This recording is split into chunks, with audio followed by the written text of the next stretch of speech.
работала в красном полумесяце в приюте. Он вернулся в школу, новую школу для детей из неблагополучных семей создали в Карабалта. Много детей было, которые остались без попечения родителей. В те годы очень много было беспризорников. И мы вместе с Вадимом написали устав и вот открыли детский дом Карабалта. Тогда у нас вначале было 17 человек, потом 64 ребенка. Я ушла со своего приюта. Очень скоро мы поняли, что какой бы хороший наш детский дом не был, все равно они в детском доме, а не в семье.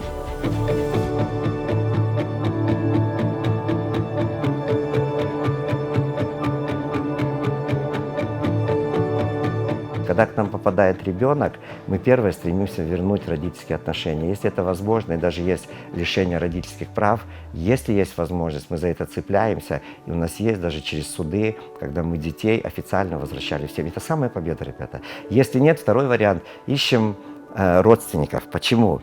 Ну, чтобы близкая культура была, язык, какие-то наклонности. Вот в каждом же роду есть люди, которые готовы принять ребенка. Мы стали говорить о том, что нужно больше работать с семьями, которые хотят принять детей, чтобы не было в детском доме детей, а чтобы они по семьям жили.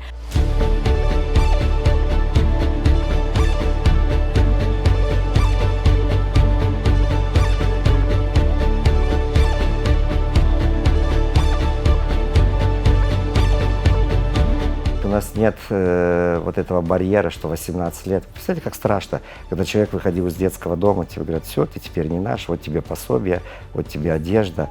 Кажется, такая страшная вещь, и у нас этого нет. У нас каждый ребенок может вернуться, у нас даже семьями возвращается, бывает в семье что-то не получилось сразу. У нас как в семье бывают. Бывает, человек до 30 лет живет с родителями, пока он не устроился, там, это, ну, как жизнь пойдет. И у нас точно так.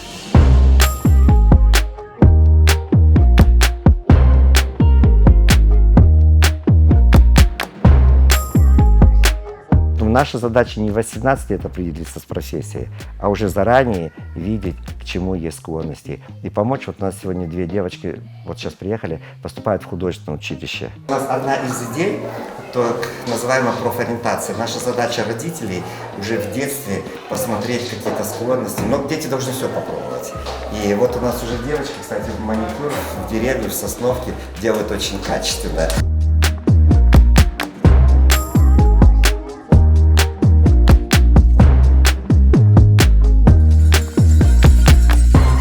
Здесь небольшой швейный цех, мы стали заниматься хозяйством, я этим никогда не занимался, какие-то вещи, и мы поняли, что надо трудиться, надо быть вместе. Наши первые друзья говорили: Вадим, чем помочь? Я говорил: ну, ребят, не только гуманитаркой, мы быстро все съедим. Чего мы, сварку? Ну, давай поедь с мальчишками, научи сварку. И вот это самое лучшее, не еду передавать, не только, хотя этому рады тоже, потому что у нас есть определенный бюджет, когда нам привозили, ребята все считали, нам привозили еду, а мы на лето откладывали сэкономленный бюджет, чтобы летом куда-то поехать. Поэтому такая подвижная семья.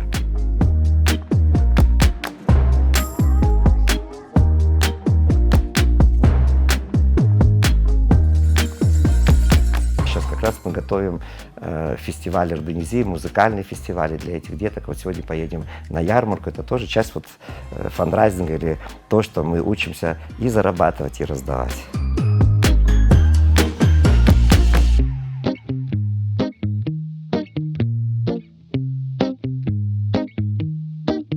Это был, может, самый такой важный шаг и в моей личной жизни, нашей с Натальей. Мы поняли, насколько ценна семья. Мы поняли, что, двигаясь вместе, преодолевая, ну, может быть, их сложности, мы что-то преодолеваем в себе, да? Что-то в нас происходит.